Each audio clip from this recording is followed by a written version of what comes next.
Hello friends, welcome back. Welcome to fact with Deepak. दोस्तों, आपका हार्दिक अभिनंदन है हमारे चैनल पर।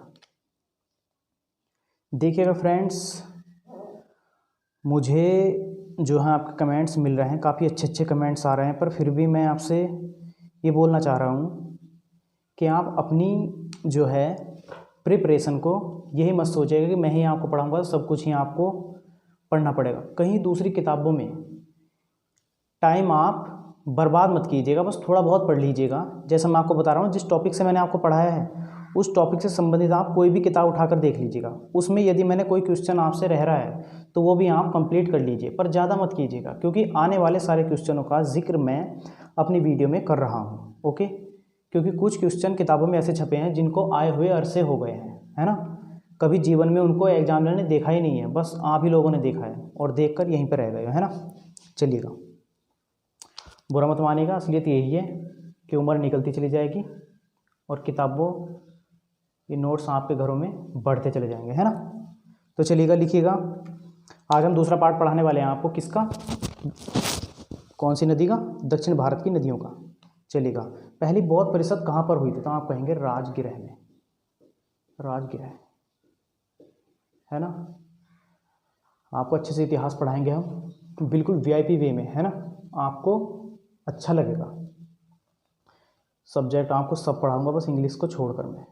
ओके, इंग्लिश की तैयारी आप खुद करते रहिएगा, जनरल नॉलेज का हम पे छोड़ दीजिएगा आप। ओके, भारत में कहाँ सबसे बड़ा प्राणी उद्यान है? तो चिड़ियाघर कहाँ पर है? कोलकाता में। कोलकाता। जूलॉजिकल गार्डन, है ना। मलयालम किस राज्य में बोली जाती है? तो आप कहेंगे केरल में राज्य में। केंद्र शासित प्रदेश की बात आई तो लक्षद्वीप में। लक्षद्वीप, क्योंकि लक्षद्वीप केंद्र शासित प्रदेश का जो है ना हाई कोर्ट, वो केरल में ही है, त्रिवेंद्रम में, है ना। रॉक गार्डन है, पिंजौर गार्डन कहाँ पर है? चंडीगढ़, इसलिए प्रसिद्ध है चंडीगढ़। ओके, चलिएगा।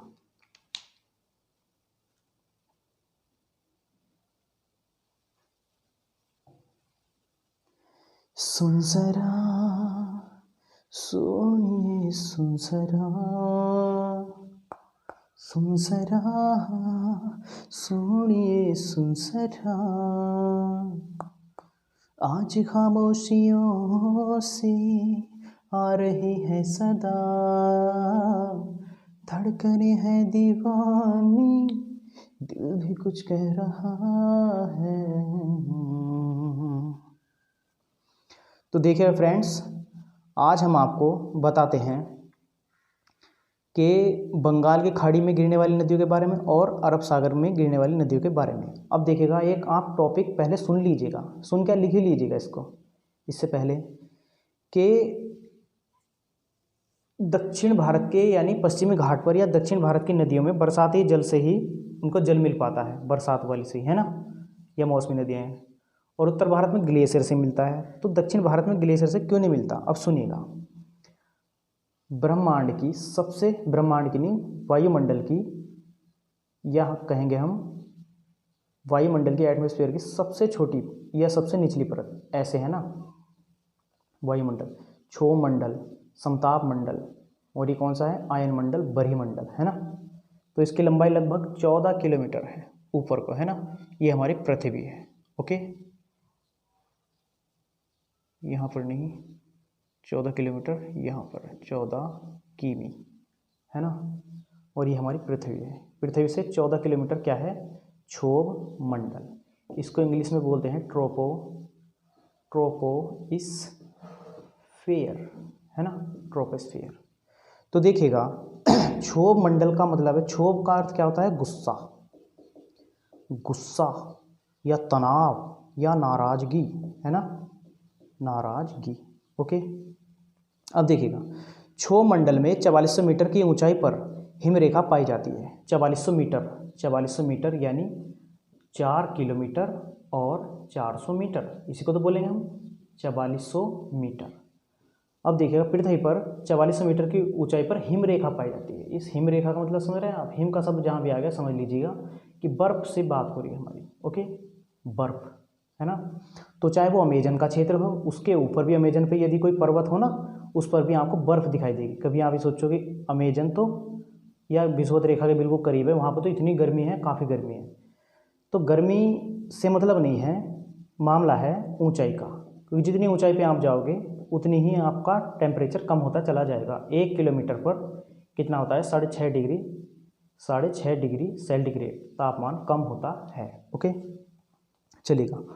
अब देखिएगा आप, या बर्फ़ जमी रहती है, हिमरेखा पाई जाती है या बर्फ़ जमी रहती है, तथा इससे साबित होता है कि हिमालय की अधिकतर चोटियों पर बर्फ़ जमा रहता है, क्योंकि हिमालय की अधिकतर चोटियों की औसत ऊंचाई 6000 मीटर है और बर्फ़ कितने पाया जा रहा है, 4400 मीटर पर। तो औसत ऊंचाई का मतलब है कि उसकी अत्यधिक जो चोटियां हैं ना हिमालय की, माउंट एवरेस्ट, कंचनजंगा, एनीबडी को छोड़कर और भी 6,000 की है लगभग मीटर की, तो इसका मतलब उन पर बर्फ़ है ना। तो बर्फ़ है तो नदियाँ निकलेगी, मैदानी भाग में जाएंगी, मैदानी भाग में उत्तर प्रदेश, बिहार आदि में आकर बंगाली खाड़ी में मिल जाएगी। तो इनको तो 12 मास ही जल मिलता रहता है। ओके, 12 मास कैसे मिलता है अब देखिएगा। इसलिए गंगा में बरसात से पहले ही जल की मात्रा बढ़ने लगती है। क्यों भाई, गंगा में बरसात से पहले, अब देखिएगा आप, क्या महीना चल रहा है, मई चल रहा है ना। कौन सा महीना चल रहा है, मई का महीना चल रहा है। अब मुझे बताइएगा बरसात आ चुकी है, नहीं आई, अभी नहीं आई है ना, तो आएगी कब, 1 जून को। 1 जून को क्या हो जाएगा, 1 जून को मानसून हमारे भारत में एंटर करेगा। कहाँ से, केरल के मालाबार तट से। उससे हमारे यूपी बिहार का कोई मतलब नहीं है, क्योंकि हमारे यूपी बिहार में वर्षा कब होती है, लगभग 15 जुलाई के आसपास वर्षा होती है, क्योंकि यहाँ से केरल का मालाबार तट है ना, 1 जून से आने में यहाँ पर 15 जुलाई या 20-25 जुलाई तक वर्षा होने में टाइम लगता है ना। पर गंगा का पानी बढ़ रहा है, अब देखिएगा क्या हो रहा है, तो आप लिख लीजिएगा क्या होता है, क्योंकि गर्मी जितनी बढ़ती है ग्लेशियर उतनी ही जल्दी पिघलता है, ग्लेशियर पिघलने लगता है ना, ग्लेशियर पिघलता है। ओके, पिघलने लगता है। चलिएगा, अब ये तो हो गई आपकी मोटी मोटी बात है ना। अब लिख लीजिएगा आप, क्या लिखोगे, प्रायद्वीपीय भारत की नदियों को हम 2 भागों में बांटते हैं। नंबर 1, बंगाल की खाड़ी में गिरने वाली नदियाँ, गिरने वाली। नंबर 2, अरब सागर में गिरने वाली नदियाँ। ये देखिएगा, ये हमारे भारत का प्रायद्वीपीय भारत का सिस्टम है ना, इतना है प्रायद्वीपीय भारत। ओके, इतना है ना। तो यहाँ से जो नदी निकलेगी, जो इधर नदी आ रही हैं, तो वे तो अरब सागर वाली नदी है ना, अरब सागर में गिरने वाली। और जो इधर से जा रही है ऐसे है ना, तो वे कौन सी हैं, बंगाल की खाड़ी में गिरने वाली नदियाँ, बंगाल की खाड़ी में गिरने वाली नदियाँ है ना। तो हम सबसे पहले इन नदियों को लेंगे है ना। तो इन नदियों के नाम आप उत्तर से दक्षिण तक लिखिएगा, मैं आपको बताता हूँ। ये नदियाँ हम आपको पढ़ाएंगे आगे। ओके,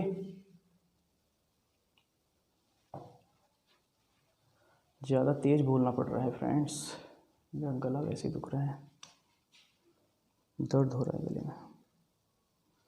लिखिएगा, बंगाल की खाड़ी में गिरने वाली नदी, बंगाल की खाड़ी में गिरने वाली नदी। तो आप लिखिएगा नंबर 1, सबसे पहले आप लिखिएगा बंगाल की खाड़ी में गिरने वाली नदी सबसे ऊपर कौन सी आएगी दोस्तों, तो आप बताएंगे कौन सी, छोटा नागपुर के पठार से निकलते हैं ना शायद, दामोदर आएगी है ना। तो आप लिख लीजिएगा दामोदर नदी, दामोदर। नंबर 2 लिखिएगा स्वर्ण रेखा, स्वर्ण रेखा। नंबर 3 लिखिएगा आप बैतरणी ब्राह्मणी, बैतरणी। नंबर 4 ब्राह्मणी है ना, ब्राह्मणी। नंबर 5 आप लिखिएगा महानदी गोदावरी, कृष्णा, पेन्नार, कावेरी, महानदी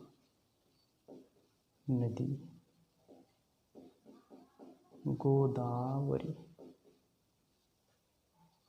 कृष्णा,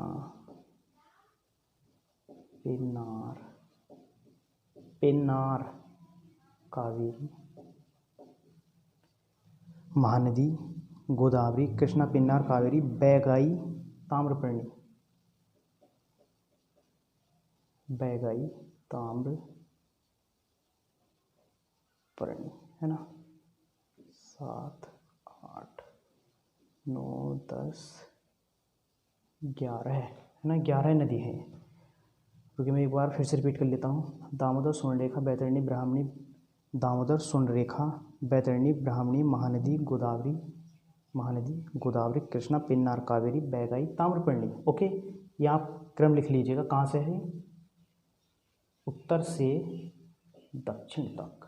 ओके, नॉर्थ से साउथ तक। अब लिखिएगा आप, नंबर 1 डालिएगा दामोदर नदी, है ना। दामोदर नदी के बारे में ज़्यादा आपको विशेषता नहीं लिखनी है, बस ये लिख लीजिएगा कि ये कहाँ से निकलती है। छोटा नागपुर के पठार से निकलकर पूरब की ओर बहती हुई हुगली, मैंने बताया था ना आपको, गंगा नदी की 2 धाराओं में बढ़ जाती है। कहाँ पर आने में? बंगाल के बॉर्डर पर, है ना। हुगली और भागीरथी में, तो हुगली में मिल जाती है और साथ में बंगाल की खाड़ी में चली जाती है। ओके, बंगाल की खाड़ी में चली जाती है। और क्या इसकी विशेषता क्या है? भ्रंश घाटी बनाती है ना। भ्रंश घाटी में कितनी नदियाँ बहती हैं?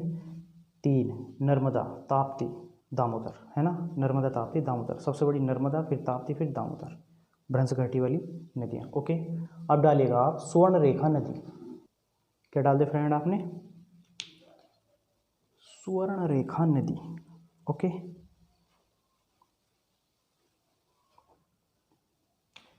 ये हो गई आपकी। अब डालिएगा आप स्वर्ण रेखा नदी।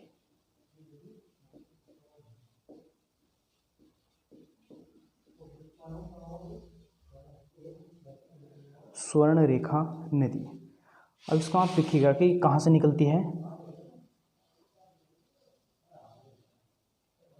झारखंड में एक रांची का पठार है ना, रांची का पठार। ओके, तो लिखिएगा आप कहाँ से निकलती है? रांची के पठार से। मैप तो आप पे आना ही चाहिए, बिल्कुल आपने सब मैप देखा हो, मैं पहले बता रहा हूँ। बहुत सी ऐसी बातें हैं मेरी बिना मैप के समझ नहीं आएंगी आपकी। रांची के पास से या रांची के पठार से निकलकर ये 3 राज्यों में प्रवाहित होती है। 3 राज्यों में प्रवाहित होती है। कहाँ कहाँ? जब रांची का पठार इधर है ना, रांची का पठार किधर है? यहाँ पर है। तो कहाँ कहाँ जाएगी? झारखंड की राजधानी रांची हो गई, फिर उड़ीसा जाएगी, है ना। झारखंड, उड़ीसा, कौन कौन से राज्य आ गए भाई इधर? झारखंड, बिहार, झारखंड, उड़ीसा, आंध्र प्रदेश तो इधर आ जाएगा, जमशेदपुर झारखंड में आ जाएगा, है ना। जमशेदपुर कहाँ जाएगा? रांची के पठार से निकलकर 3 राज्यों में प्रवाहित होती है। स्वर्ण रेखा रांची के पठार से निकलती है, तो रांची का पठार ये है भाई। 3 राज्य कौन कौन से हैं? झारखंड, उड़ीसा, झारखंड नहीं, उड़ीसा, झारखंड, उड़ीसा, पश्चिम बंगाल, हाँ ये है। तो कितना दोस्तों? देखिएगा, रांची के पठार से निकलकर 3 राज्यों में प्रवाहित होती है। तो झारखंड और कौन सा है? झारखंड रांची के पठार से निकल रही है उड़ीसा में, और बंगाल की और पश्चिम बंगाल में तट पर जाकर बंगाली खाड़ी से मिल रही है। ओके, चलिएगा 3 राज्य आप लिख लीजिएगा। याद मेरे भी नहीं है, पर फिर भी देखे मैंने मैप से निकाल दिया राज्य। ओके, मुझे पता है इधर की साइड क्या है, पश्चिम बंगाल। ओके, चलिएगा। उड़ीसा के तट पर अपना मुहाना बनाती है। कहाँ पर? उड़ीसा के तट पर अपना मुहाना बनाती है ना। उड़ीसा के तट पर कौन सी नदी? स्वर्ण रेखा नदी। अब देखिएगा, झारखंड में एक लोहा उत्पादन के लिए क्या है? जमशेदपुर, यहाँ पर काफ़ी लोहे के प्लांट लगे हुए हैं, है ना। जमशेदपुर तथा कोयला आदि कारखानों से, ये देखिए जमशेदपुर है, जमशेदपुर और कोयले का सबसे ज़्यादा गोदावरी के क्षेत्र में क्या है, कोयला। रूर बेसिन दुनिया भर के नाम दिए गए हैं, सब मैं आपको जब वो पढ़ाऊँगा ना, क्या खनिज आपको मैं सब बताऊँगा, है ना। तो देखिएगा इस नदी को कितनी प्रदूषित हो जाती है, कैसे हो जाती है बेचारी, ये देखिएगा। जमशेदपुर है तथा कोयले आदि कारखानों से यहाँ इसमें काफ़ी मात्रा में रासायनिक अपशिष्ट पदार्थ मिलाकर इसे दूषित कर दिया जाता है, इसलिए इसमें जलीय जीव जंतु नहीं पाए जाते। अब देखिए कितनी बुरी बात है, इसमें जलीय जीव और जंतु भी नहीं पाए जा रहे, जैसे मछली, केकड़ा, मगरमच्छ, दुनिया भर के जलीय जीव नहीं पाए जा रहे बेचारे। इसलिए इस नदी को इसलिए क्या नाम दिया जाता है, ये मोस्ट लिखेगा आप, क्या नाम दिया जाता है, जैविक मरुस्थल। इसे क्या नाम दिया जाता है, जैविक मरुस्थल। इतना गंदा, इतना काला पानी होता है फ्रेंड्स, जैविक मरुस्थल, इस नदी को नाम दिया जाता है, इसके क्षेत्र को जैविक मरुस्थल। काफ़ी गंदा, जीव भी सांस नहीं ले सकता, अब देखिएगा आप, है ना।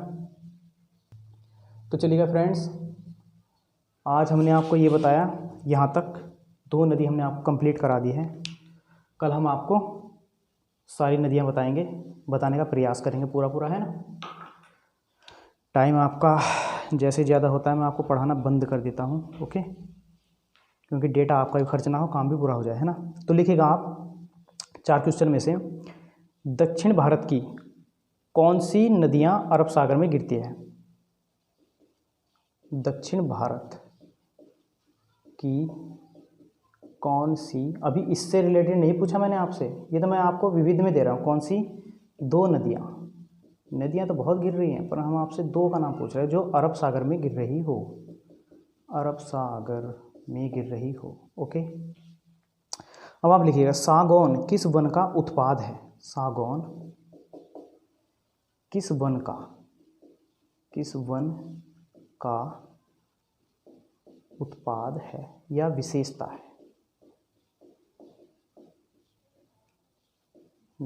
है, ओके। अब बताइएगा आप, भारत में कौन सा राज्य सामान्य रूप से या सामान्य नमक का सबसे बड़ा उत्पादक है। सामान्य नमक का सबसे बड़ा उत्पादक